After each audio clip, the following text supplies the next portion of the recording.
Hi, I'm JR, and this is Fear, the root of prejudice, blame, contempt, hatred, hysteria, paranoia, phobia, anxiety, a whole realm of branches from that single trunk or tree of fear.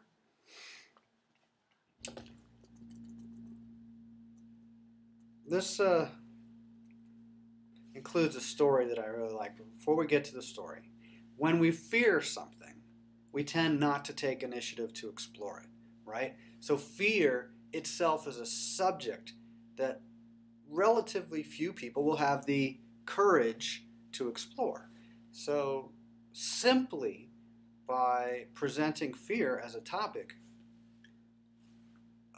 a lot of people will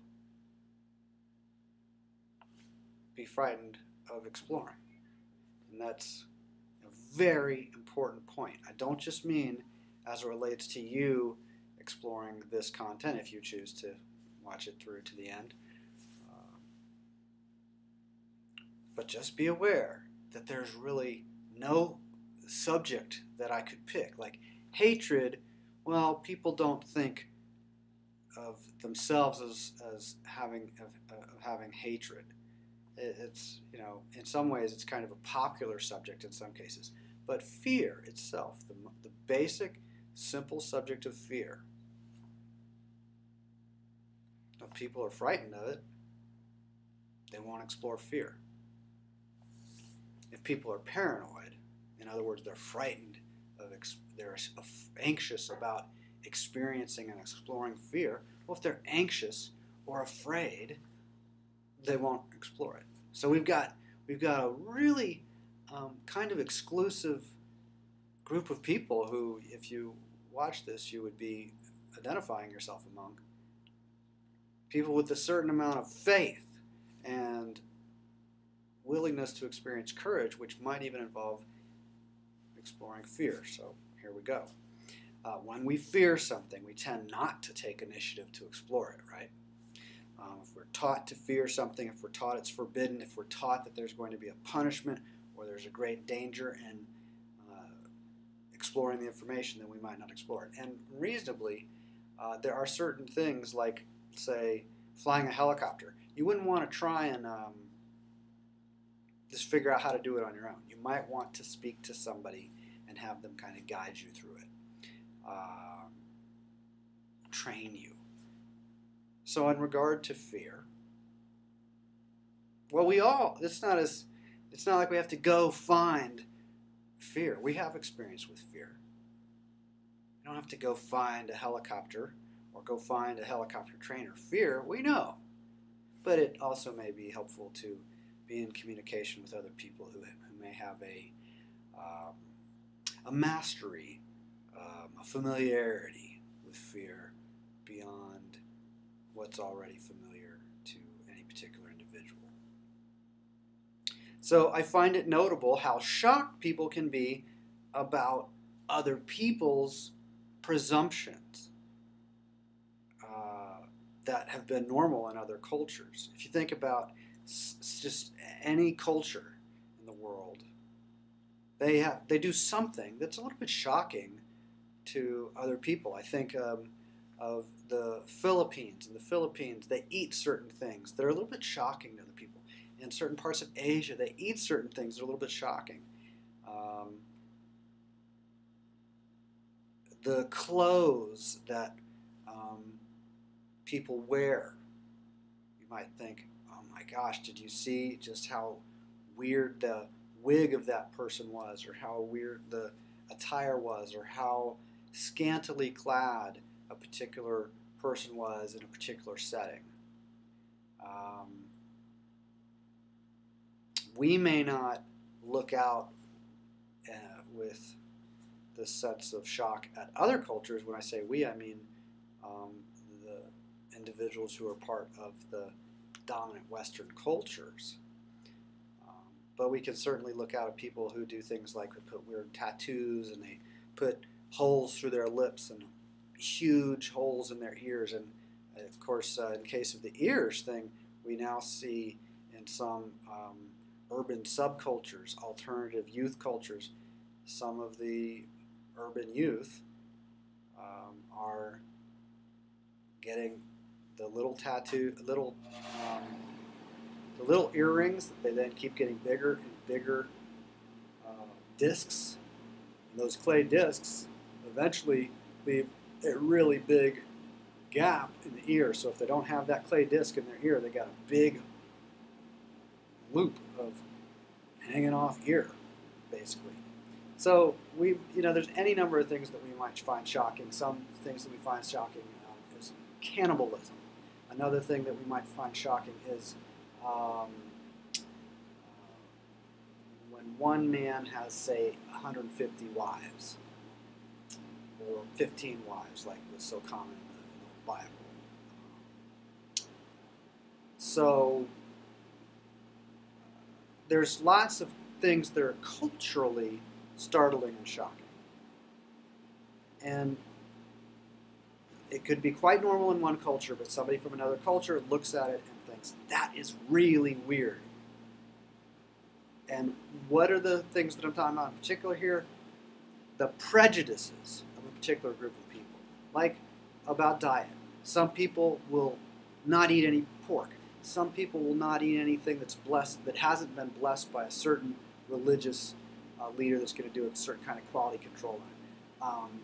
Other people, as I said, will eat very unusual substances that other people would not wish to eat. In fact, I've eaten a lot of things that other people might find startling, but I'm not going to get into that right now. And I would say that in some cultures, the things that I do are extremely common, but within the dominant Western culture, a lot of what I do isn't so common because I don't eat many of the things that are common, and I eat things that might have been common 15,000 years ago or 500 years ago, but not so much now. So I find it notable how shocked people can be about presumptions that have been quite normal in other cultures, such as prejudices and hatred and contempt and belligerence against particular groups of other people, tribal rivalries, national rivalries, racial rivalries, cultural rivalries, linguistic rivalries, a sense of wanting to censor a particular word. George Carlin was famous for listing a few words that were considered too inflammatory for public consumption in the West, at least for certain kinds of publicity. And I actually think that while his content is funny, it's totally appropriate to reserve certain words for certain subject matters for certain settings, whether that's a religious setting or a medical setting or a legal setting or whatever. It's just, it doesn't work very well to use certain language in certain settings. And there are words that are so inflammatory that we might find within one culture a group uses that term to refer to members of that own culture as a term of endearment or something, but to use it between cultural groups could be taken as a very insulting and inflammatory term. So there's sometimes a whole lot of fear and tension and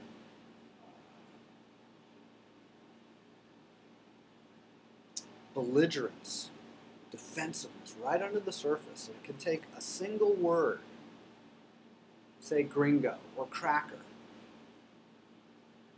Those aren't especially good examples because they're not all that inflammatory, but there are inflammatory words that just a single word and groups of people can get into riot mode in terms of their belligerence. And those terms can be used to rile up one people in belligerence towards another. You say, oh, they're a certain kind of criminal, they're a traitor to the country, or whatever it may be. So there are terminologies that are that strong. They might not be applied to an entire group of people, but they certainly might be. All right. Now, I told you I would give you a story. Here it is. Consider that it's actually rather simple what's happening with fear and all these branches of fear. And the story is going to illustrate it perhaps a lot better than anything I said so far, but I did want to kind of give that background and think about why it might be important, because this story is kind of cute, but the reason why it's important is because a lot of people are quite confused about fear. And it turns out it may be an extremely simple subject, just a frightening one. Sometimes people might excuse their fear by saying, I'm confused, I don't get it.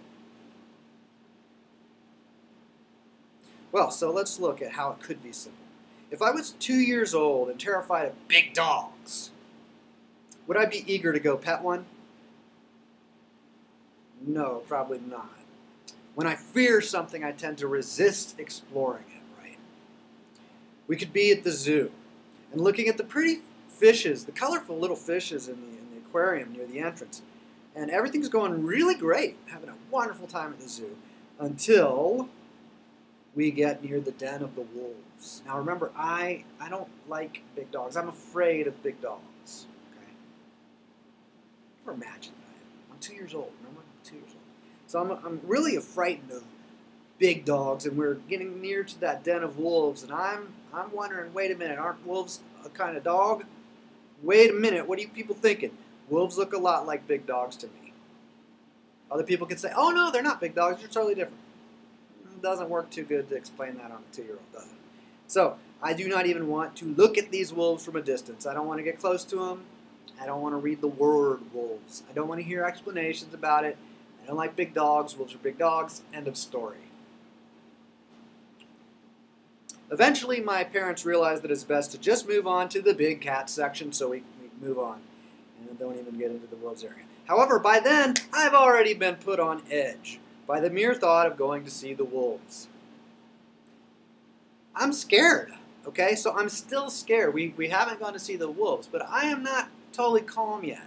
I'm still at a level of agitation because I'm 2 years old and you were going to take me to see big dogs and I'm afraid of dogs. Hello. Okay, so what were my parents trying to do? I'm thinking to myself, what were they trying to do? Don't they know the stories about wolves, like the 3 little pigs? Okay, the wolf blows the house down. It's very dangerous, these wolves. Okay, and how about Little Red Riding Hood?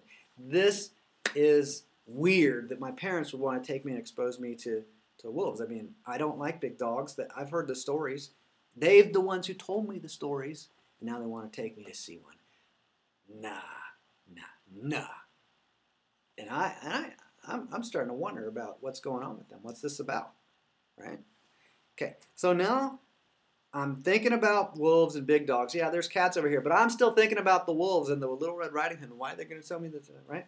So I'm thinking about wolves and big dogs, and even a sudden noise. It doesn't have to be all that loud, really, but a sudden noise can make me upset. Okay, because I'm on edge. I'm on edge. I'm like on the edge of my seat, like at a racetrack, except no, I'm at the zoo, walking near the big cat section. I'm not even paying attention to them. I'm thinking about the wolves, right? All right, so I see a little girl walking by. Okay, and she's got on red. She's got on a shirt, a red hood shirt. It's red. She's little, and she reminds me of Little Red Riding Hood. And I'm thinking she's walking toward the den of wolves. Should I warn her? Because these are dangerous creatures, right? Maybe she hasn't heard the stories. Okay? Should I warn her? Doesn't she realize the danger she's in?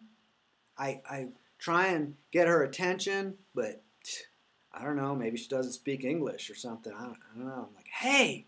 And she's like looking at the big cats or something. So how can she be so naive? I'm wondering to myself. So we're walking along. I'm not so concerned about my parents and why they took me to the wolves. I'm just wondering about this girl. Why is she so naive? Why isn't she afraid of the wolves? Why isn't she staying clear of the wolves? Because we're talking about wolves here. And with the kind of clothes she's wearing, that's just not the right choice to go approach the wolves with, young lady. So I get into that mode of criticism, right? Before I got into the mode of criticism with the little girl, I was in a mode of agitation and maybe like worried about my parents and what their thoughts are, and they're trying to, get rid of me. So I may bring up some weird subject matter to my parents, like, what do you think of the girl with the hood? She's naive, don't you think? So what am I doing with them? I'm just testing conversations with them. Would they rescue the girl? Do they think I should? Do they care about the girl? They care about the girl more than me? You know, whatever. So it's all just something to do with fear. Something to do with fear. Blaming others has to do with fear. Jealousy has to do with fear. Worrying about, should I mention to my parents? Should I just ask them? What were you thinking taking me to see the wolves? I don't want to know their answer. I'm not going to ask. Can you get that? I don't want to know their answer. I'm afraid of their answer. So, do I ask? No, I don't ask because I'm afraid of their answer. I've made up what their answer could be, and I do not want to hear that. I would rather be ignorant. So I say nothing, or I talk about the girl with the little Red Riding Hood and stuff. So, now, the girl's gone. I don't know what happened to her. Maybe she got eaten. Whatever. I keep quiet and keep walking. And my parents take us over to see some other creatures. Now they say these are not dogs. They have nothing to do with dogs. It's fine. These are some other kind of animal. They're primates, whatever that means. So then we pass near some kind of weird monster. Okay, it's a primate or whatever. I've never seen one of these. This is a very strange looking thing. It looks a little bit like the Incredible Hulk, except it's brown and hairy. And my dad says it's actually not just a primate, it's an ape. I don't know what I'm talking about. Anyway, I can see for myself that it's clearly a werewolf. Okay, have you ever seen a werewolf? Have you ever seen a baboon? Well, guess what? They look a lot alike. Okay, there are two names for one thing. Okay, kind of like chair and furniture can both be names for the same thing. Baboon, primate, ape, and werewolf. I believe as a 2-year-old, those are just, it's kind of like saying 6 one way and half a dozen the other, right? So I can see for myself that it's clearly a werewolf. In fact, there's a lot of them. And I announced to my parents that I hate the zoo. I hate them for bringing me to the zoo. And I do not even want to see a picture of that wolf man. I don't want them to tell me about how it's not really related to dogs. It's clearly a wolf man. It's a werewolf. And they keep insisting it's an ape called a baboon. And I just think these people don't get how afraid I am. And they apparently don't care. They don't care about me. That's my conclusion. They don't care about me. And I'm afraid to ask them if that's true, right? So I don't ask. Of course not. All right, so the next day I go to class. The teacher is concerned about my prejudice against wolves in particular and monsters in general. Why am I so freaked out about monsters and wolves and stuff?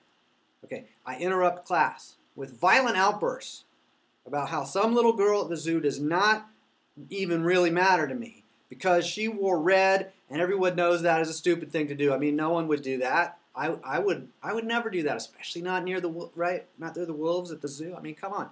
It's naive, it's stupid, and she doesn't even really matter to me. And I go on talking about how I don't want to talk about this. And I have 4 minutes of explanations of why I don't want to talk about it. Okay? So that's what we're talking about. 4 minutes. I'm talking about why I don't want to talk about this. Okay? By the way, I talk about why I don't want to talk about it. I don't know if you got that, but I'm afraid to talk about this, and I want to tell you that I'm afraid. Why? Because I'm wondering, are you afraid? Are you going to push me to talk about it? Do you care about me?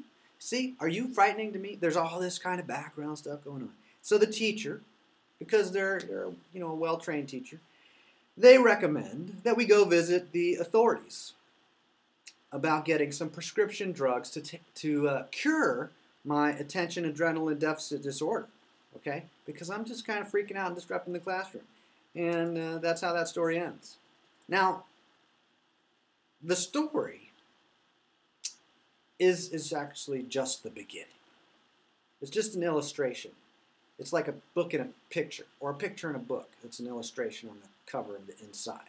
All right, so now the story that I just described may not have happened exactly like that. However, fear and distress do not always lead people to prejudice, but often do. And not only can fear and distress lead people to prejudice and like some kind of a fixation or preoccupation or a hang up in regard to wolves or monsters or whatever group of organisms, um, but in addition to that, fear and distress can lead to hysteria about the prejudices of other people. You know, like the girl with the red hood, and she didn't like wolves, and she should. Now I'm 6 years old, and I'm like, look at those little kids who are afraid of wolves, big dogs. Ugh. I don't. I'm brave. I'm not afraid of big dogs. And then I hear a big dog barking and growling. I'm like, yeah, I'm not afraid of that. I have better things to do with my time. Okay, Daddy, can you go? Can you go take care of that? Because I have better things to do with my time. Because I'm 6 and I'm a big boy and I'm not afraid of dogs. Heck no. All right. So, how can innocent children be afraid of a harmless monster trapped in a cage at the zoo? It's just ridiculous. So we might be like kind of having our own little hysteria about other people's hysterias. Our own little phobia about other people's phobia. So because children are simply terrified, that's why they can be terrified of monsters that are not dangerous to them because they're trapped in a cage. Well, that can still be scary to a little kid, okay? So the kids don't need to talk about it. They don't necessarily even need drugs, but talking about it, of course, is one way to trigger more terror in the children if it's not done well. And drugs can impair the functioning of their nervous system so as to suppress their agitated adrenaline panics, right? So the drugs could be useful. It helps the parents to sleep, maybe even the children, right? So the teachers aren't as interrupted as much. That's all fine. It just takes this baseline of distress and displaces it, represses it. It doesn't show up right there, but it doesn't mean it isn't there. There's still the adrenaline in the system. It's just the receptors for the adrenaline in the body are numbed a little bit. So the body is now thinking, oh, I need to produce 5 times as much adrenaline so that I can signal danger to provide safety to the organism. That's the body's really intelligent like that. When you kind of work against it, well, that can have some short-term benefits. That can be beneficial to the parents or the teacher, but in the long run, they might have some other side effects that they might not have thought of as apparently all that attractive. So, how can people be terrified about something like arachnophobia? Now, that's another word for the fear of having hundreds of spiders crawl over you all over you while you're sleeping. How can somebody be afraid of that? Well, because they are terrified. Some people find that terrifying. Find the idea of spiders crawling all over them. They find it terrifying and disgusting and frightening and repulsive, and in some cases extremely funny. Like when you frighten your uncle with a fake plastic spider and you believe that your uncle really believed that it was a fake plastic spider. I'm sorry, no, that it was a real spider. He believed that it was a real spider, whether or not he actually knew that it was the actual same fake spider that you used to try to scare him 4 minutes ago. And for the last 3 hours, you've been the same fake spider because you're 3 years old and it's like this is the best thing going right now is you got your uncle, you got a fake spider, you do it dozens of times throughout the day. He seems to get more and more afraid of it each time you do it. I like this uncle. All right, so how can people be terrified of a family member, their uncle, whatever, their kids, their wife, because they're terrified and perhaps ashamed. Terrified, they're afraid. How can they have a prejudice or resentment or contempt or hatred or blame or whatever? Because they're terrified. That's how. How can people be terrified about sexuality or homophobia or something like that? Because they're terrified and perhaps ashamed. How can people be terrified of war? Well, because they're terrified and perhaps ashamed. How can they be terrified of abortion? Because they're terrified and perhaps ashamed.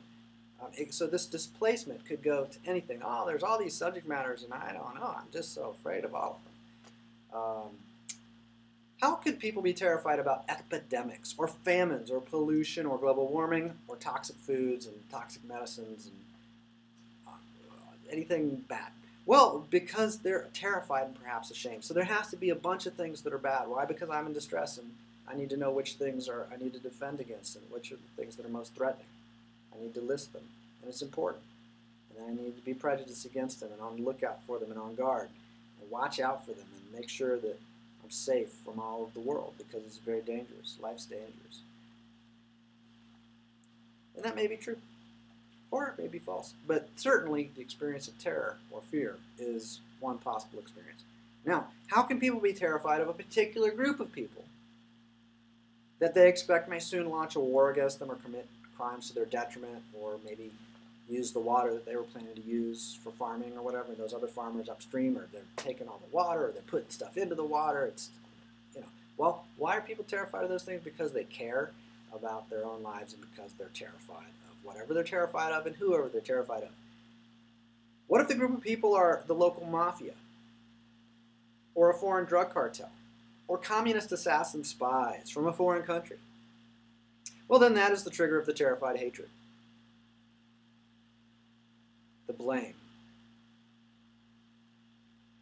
the ridicule, the contempt, the hatred. What if the people feared have unusual skin color or unusual facial features? Then that's the trigger of the terrified hatred, and that form of phobia or hysteria may be called racism, because they have certain kind of skin color or certain kind of facial features. Now, if you're just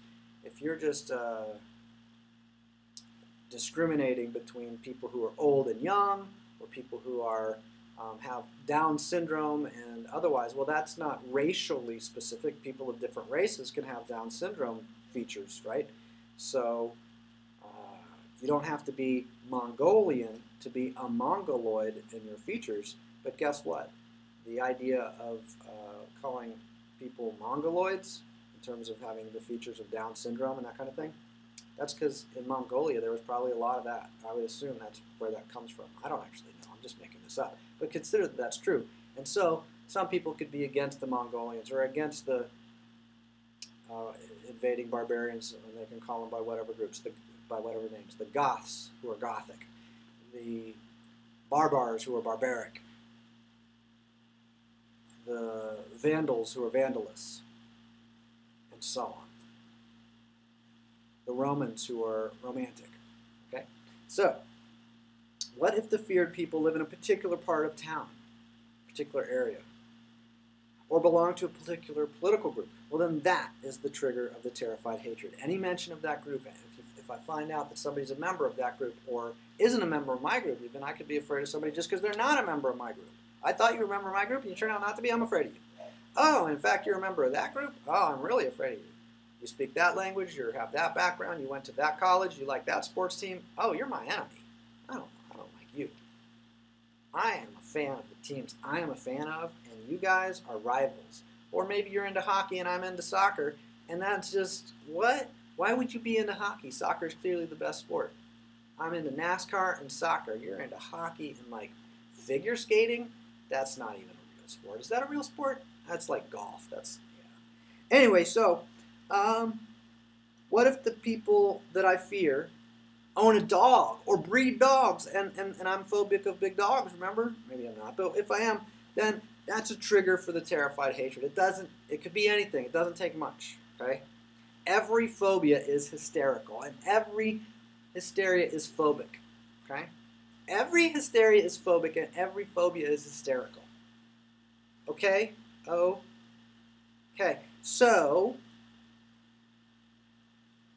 oh yeah. Oh, what about this? What if the feared people are real estate investors and the government is giving huge tax breaks to them in particular and a huge rescue program to redistribute wealth towards those investors in particular? The government's got this big thing. It's going to take money from all these other taxpayers and pay it to rescue those real estate investors or those banks or whatever. Yeah, that could be something to trigger fearful hatred, especially if people are fearfully jealous and fearfully belligerent, which is the only way to be jealous and belligerent is fearfully jealous and fearfully belligerent. Am I right? Or am I left? This is my left over here, by the way. I figure on your screen it's probably right, but it's just a matter of perspective and relativity. I know I'm right. That's my right hand, by the way. So, what if an industry is getting billions of dollars of government contracts and your industry is shrinking due to government cutbacks? Like maybe your industry, like education or something, is dependent on government funding, and the government is spending money on these other programs that are not your programs, okay?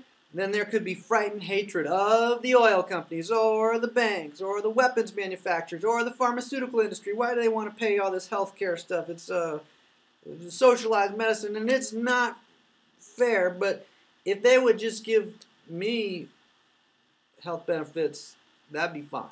But why give them to all these other people if they're making cutbacks to my industry and I'm a government employee? That is not right. It's unjust.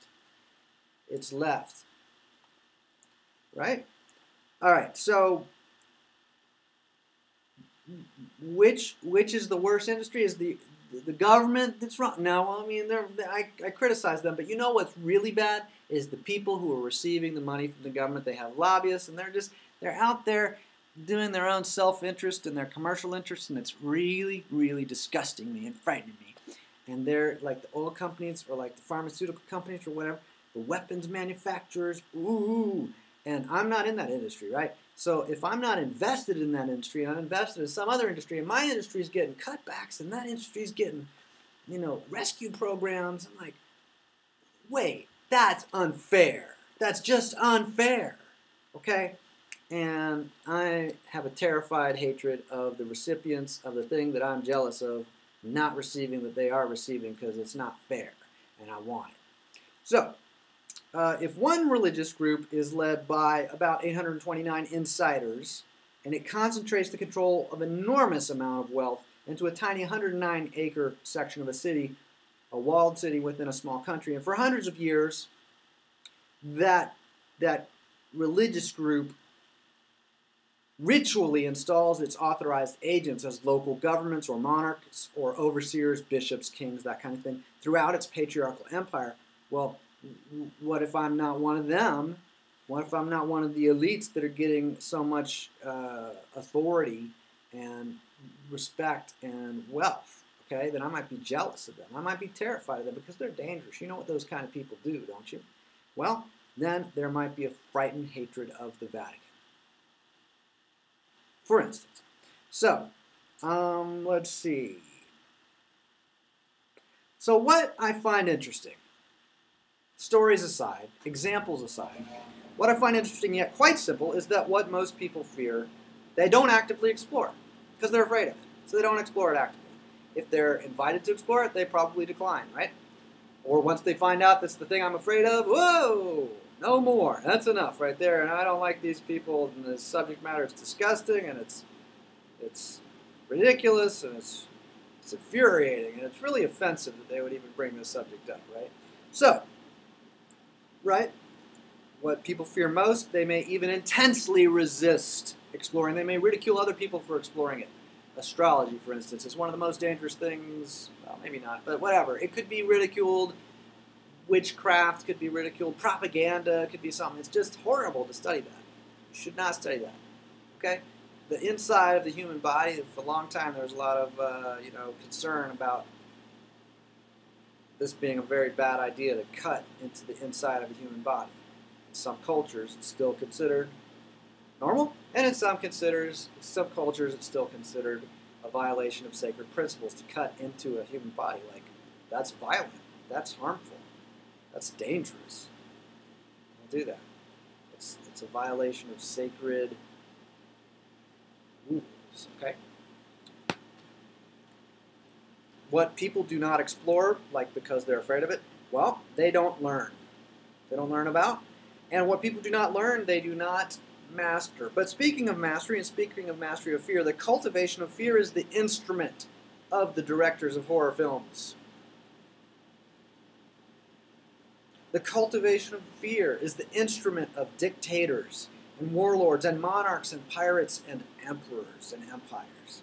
The cultivation of fear sells crucifixes and cancer cures and really expensive things that actually don't cure cancer, but people's fear of dying can be combined to make an extremely lucrative industry out of whatever. It doesn't actually cure anything, but it's very profitable. So, the cultivation of fear sells crucifixes, it sells Bibles, it sells fences, right? Because I need the fence to protect me from the werewolves and stuff, and rightly so. and fear sells motorcycle helmets, right? Fear sells insurance policies. Fear sells burglar alarms. Fear sells gas masks. Fear sells guns. Fear sells guard dogs. Fear sells preemptive invasions of other countries. Okay, so if not for fear of tax audits and other unfavorable consequences of non-payment of taxes, how many people would hire a tax specialist? How many people would pay taxes? But how many people would hire a tax specialist? Well, perhaps not too many. Fear motivates them. Plea bargains are all coerced. Terms of surrender, like in a military conflict, all coerced. Treaty contracts are all coerced. What do I mean by coerced? Cultivated through fear. So coercion is at the root of an enormous range of human action. In other words, the cultivation of fear and the threat. Intimidation is another word for that. So further, the fear of even approaching the topic of coercion may prevent people from doing what? Even approaching the topic of coercion because they're afraid of it. It's disgusting. It's immoral. It's vile. It's wrong to even discuss. It's disturbing. And actually, that's the thing. Somebody says to me, hey, it's disturbing to go near the wolves because I'm afraid of big dogs. Okay, it's disturbing to them. That's useful to know.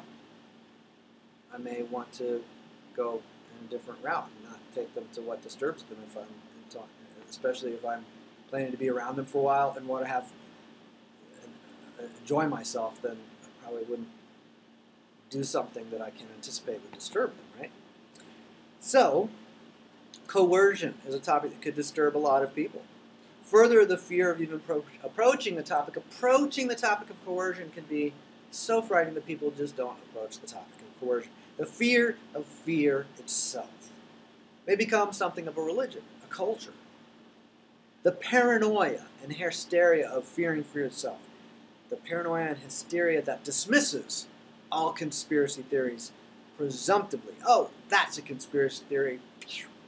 Can't be true. Or at least it's disturbing and I don't want to explore it. Okay. So, things that are disturbing to the general public, they might be censored. It might be kind of practical and functional. You might get how that would make sense. That might happen.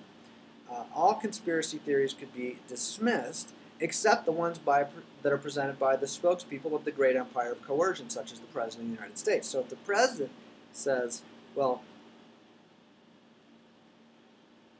conspiracy theories are all wrong, and here's my conspiracy theory, and then details it out, well, then that's not a conspiracy theory. That's just, he's just telling you his accusation of the conspiracy. It's not a theory. Now, when the President, or when the Pope, or when the spokesperson of the great empire of coercion says something about a conspiracy, that's not a theory. That's no need to give us evidence. We don't need to research that ourselves. I mean, he talked to Colin Powell. Colin Powell must be trustworthy. So there you go. All right.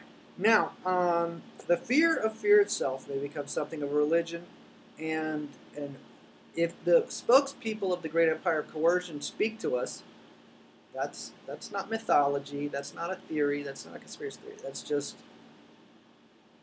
the rules, right? Because they're the rulers and they tell us the rules. So the rules are, it's okay to believe what the ruler tells us to believe. Be a good boy, or else Santa Claus will not love you anymore.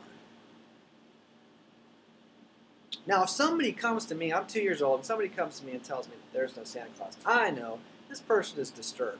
They're mentally ill, okay? They're crazy.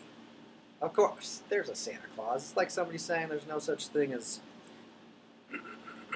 imagination. Chocolate.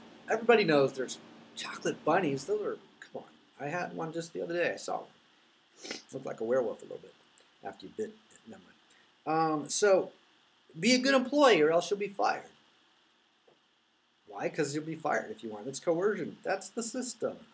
The system's all over the place. Court system is all about coercion, intimidation, threats of violence. That's, come on, hello. Tax systems, it's all big racketeering, extortion thing. But don't say that, because that could be disturbing to people if you just say that. Just forget I said it. Don't repeat it. All right. Say the words of a good American, or else you could be shunned and even accused of having a mental illness. Okay? Because you're not afraid of fear itself. You're not paranoid enough. You're not hysterical enough. Or you're in the wrong way. You're paranoid, but in the wrong way. Or you're hysterical, but in the wrong way.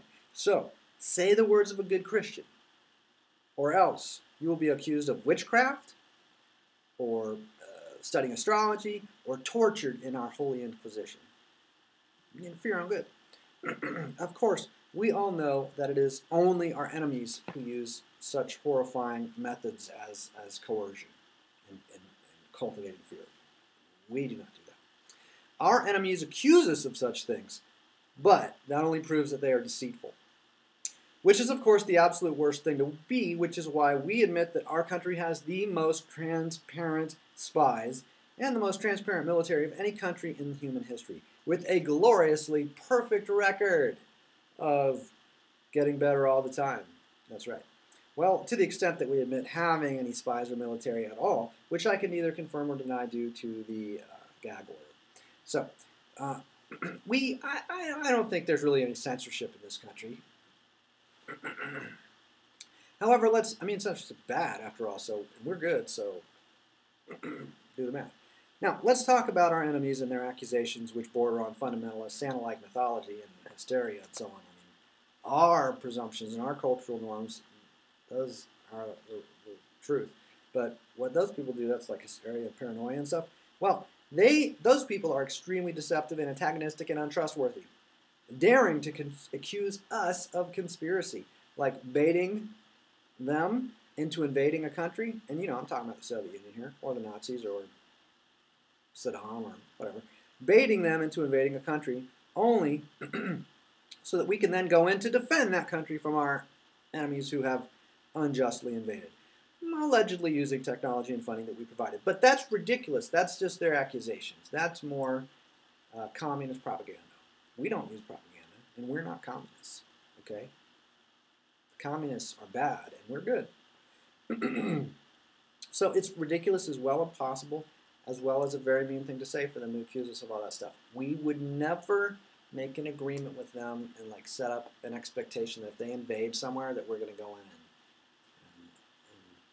respond to defend and liberate people from their invasions. And we would never plan that, because we are, if we did plan that, we would tell you. We would have an announcement. We'd come to all the public school children all at once. We'd do a closed emergency alert. Bah, bah, bah. No, it's not a hurricane. It's not a tornado. We just want to tell you that we have a new policy. We've never done this before, but in the future, we're going to be colluding with the Soviet Union or whatever to have them invade other countries, and then we're going to use that as an excuse to go in and do preemptive liberations of people who actually are going to be dead soon after we liberate their oil fields. Now, we are liberators. We're good. We're good people. We're heroic. We're liberators, not imperialist conquerors. Okay? We are so heroic and generous that we have been liberating some of our colonies for over 100 years. The appreciation of our colonial subjects is well established by their extremely generous donations of natural resources and human resources, as well as lending us money and borrowing money from us and so on, depending on which we say is what they're going to do. Their patriotic citizens happily work to satisfy our consumers at rates as high as $15 a day. And that's a lot of money in that country. That's the average, that's average there. So that some cases it's $12 is average, and we're giving them above average pay right there. So if not for the 99% of humanity that earns less than $34,000 a year, how many people around here would be earning pensions and disability benefits of over $34,000 a year? Well, we need to spend more money on extending the lives of our least productive citizens. This is where I get into a little bit weird stuff, but everything before this was not weird. This is just a little bit weird. We need to spend more money on extending the lives of our least productive citizens, and less money paying $15 an hour to foreigners to make useless fake spiders. Now, you may have heard America first. Well, that's not enough. Those people are kind of that's half-assed. I'm saying Arizona first. I'm wearing this red. It's like the Arizona Cardinals football team red, okay? And anybody who likes other sports besides football or baseball or whatever kind of team the Cardinals are, you can just dismiss them. It's disgusting. It's disturbing that people would pay so much attention to basketball or whatever. Don't they know basketball's like for tall people? Like, just forget about that. In Arizona, we need to look out for Arizona. In America, we need to look out for America. In our zip code, my zip code where I live, okay, we look out for ourselves, okay? My zip code is the best, and all of you people who live elsewhere, like I know it could be like, 40 yards away, but if it's a different zip code, that's not the same zip code, and that's it. You like in a different school zone, and you're not in my high school, you're not in my ward, you're not in my community watch group. Nope. You're the outside people. You're the enemies or potential enemies. I don't know. We might make an alliance with you over there, but over here, my zip code is the best. And all you people elsewhere just do not understand how much money you should be sending to us for us to help you get into heaven and things like that. You need to be taking your tax money and giving it to us. Okay? That's basically it. So your taxes are overdue, and if we have to invade all of Asia to collect what those Asian people rightfully owe to us for all that we've done for them, well, then that is exactly what we're going to hire the heroic young men of Europe and Africa to go and do on our behalf. All right, so our enemies, and unfortunately many of the noble savages of our colonies, are racist. And that's a very bad thing to be. They're anti-Semitic. They're arachnophobic haters of endangered species such as wolves, as well as wolfman. And some of them, werewolves too, some vampires, mummies, they hate all that stuff. So some of them are even anti-Semitic Semites, which is not a joke. That could include any Semitic individual or group, such as the Arabs or Jews or Hebrews. All of those are the Judeans, the Samaritans, all of those are Semites. And any Semitic individual or group who bears antagonism or at least fear toward some or all members of another Semitic group, well, that would be an anti-Semitic Semite. Now, that could happen to be the person they have antagonism towards, the group they have antagonism towards. It could be their wife. It could be those strange people who live across the river or whatever. But anti-Semitism, Semitic anti-Semitism and anti-Semitic Semites, I hate them. I hate them all. In fact, I hate people. I hate people who are hateful and prejudiced, and that's all of them. So I hate people who prioritize or discriminate based on generalizations. I hate everyone, including myself, mostly because I am so hateful and ironic and sarcastic and hilarious, which makes everyone, including me, very jealous. Now, however, I do not hold it against me that I am biophobic and antibiotic. Instead, I blame it on my parents, who were human and thus forced me to be a human as well by sheer genetic compulsion. I had nothing to do with it. I had no choice in the matter. Those people, it's their whole thing. I was not involved, okay? And they arrogantly failed to ask my permission first as to whether I wanted to be, conceived as a human. And they're ridiculous. They're disgusting. They're disturbing. Now, there was also that one time that they negligently took me to the zoo, and I was afraid of wolves, and there was the big baboon werewolf ape thing, and that was a bad scene. Anyway, no, you know what? It wasn't my parents. Now I think about the zoo thing. Actually, it was that one stupid little girl. I hate it. Ooh, little Red Riding Pig or whatever, right? One stupid little girl, naive. She's the one that's to blame. She was supposed to get scared of the wolf man so that I could rescue her heroically. I was going to be very valiant about this. And that was a total disaster. She wasn't even afraid of it. I was afraid, and she wasn't afraid. And it was like, what? You're a girl, and I'm a boy. And like, she did it all wrong. Anyway, it was a total disaster. Let's not even talk about that. However, if you are open to it, though, I would like to take an additional 45 minutes to explain to you now why I do not wish to talk about that, especially not to someone like you.